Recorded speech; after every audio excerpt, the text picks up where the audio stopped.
Aujourd'hui, je suis chez Thomas, toiletteur à Lyon depuis 8 ans. Je voulais comprendre comment il a fait pour arrêter de finir à 21 heures. Quand je suis arrivée ce matin, Thomas m'a montré un truc, son ancien agenda, un carnet papier, raturé de partout, des numéros dans la marge, des flèches, des points d'interrogation. Il m'a dit, avant, mon agenda c'était ça, un carnet que je comprenais à peine moi-même. Je perdais des clients parce que je ne décrochais pas pendant les toilettages. Évidemment, t'as un berger australien trempé dans les bras, tu vas pas répondre au téléphone. Il m'a dit aussi, je faisais ma compta le dimanche, mes factures, mes relances, tout ça le dimanche. Ma femme me voyait à peine, mes filles encore moins. Et puis, il y a eu un jour précis. Thomas s'en souvient comme si c'était hier. C'était l'anniversaire de sa fille, 6 ans. Il avait prévu de fermer à 17 heures. Tout était organisé, le gâteau, les copines, tout. Sauf qu'il avait oublié de noter un rendez-vous. Un client est arrivé à 18 heures, avec son chien. Et Thomas, parce que c'est un pro, parce qu'il n'ose pas dire non, il a fait le toilettage. Il est arrivé chez lui à 20 heures. La fête était finie. Les bougies étaient essoufflées. Sa fille l'a regardé et elle a dit « T'étais où, papa ?» Il m'a raconté ça ce matin et il avait encore les yeux qui brillaient. Il m'a dit « C'est là que j'ai dit stop. Je ne peux plus continuer comme ça. Je suis en train de rater ma vie de famille pour des rendez-vous que j'oublie dans un carnet. » Alors Thomas a changé 3 choses. Pas 50. 3. Première chose, la réservation en ligne.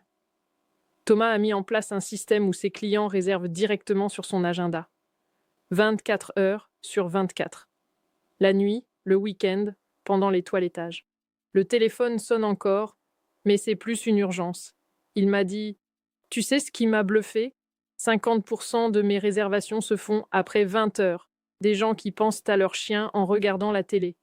Avant, ces gens-là, je les perdais. » Deuxième chose, les rappels automatiques par SMS. Avant, il avait 2 ou 3 lapins par semaine, 2 ou 3 créneaux où personne ne vient.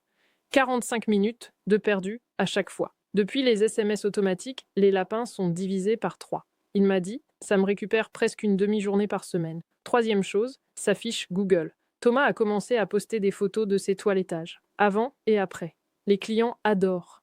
Il le fait à la fin de chaque toilettage, ça lui prend 30 secondes avec son téléphone. Résultat, 15 nouveaux clients par mois qui le trouvent sur Google. Il m'a montré les stats. 15 par mois, juste avec des photos et des avis. Aujourd'hui, l'agenda de Thomas est plein 3 semaines à l'avance. Il n'a plus besoin de courir après les clients, ce sont eux qui le trouvent. Il ferme à 18 heures, tous les jours, sans exception. Ses dimanches sont à lui. Plus de comptas sur la table du salon, plus de factures entre le dessert et le café. Et son chiffre d'affaires, il a augmenté de 20% en faisant moins d'heures. Ce qui m'a marqué chez Thomas, c'est pas les chiffres. C'est pas les 15 clients par mois ou les lapins divisés par 3. C'est quand il m'a dit, en rangeant son salon ce soir, tu sais quoi? Ma fille me dit maintenant, papa, il est là le soir.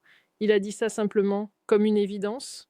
Mais c'était pas une évidence il y a 1 an, c'est pour ça qu'on fait ce qu'on fait. Pas pour les pourcentages, pas pour les tableaux Excel, pour que Thomas soit là le soir, pour que Marie ferme à l'heure, pour que les artisans de ce pays vivent leur métier sans sacrifier le reste. La semaine prochaine, je vais chez Marie, kiné à Bordeaux. Son problème à elle, c'est pas l'agenda, c'est les patients qui ne reviennent pas pour la suite de leur traitement. Qu'est-ce que vous voulez que je lui demande?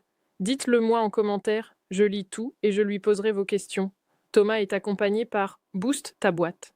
Si vous voulez qu'on regarde votre situation, le lien est en description. On en discute, c'est sans engagement.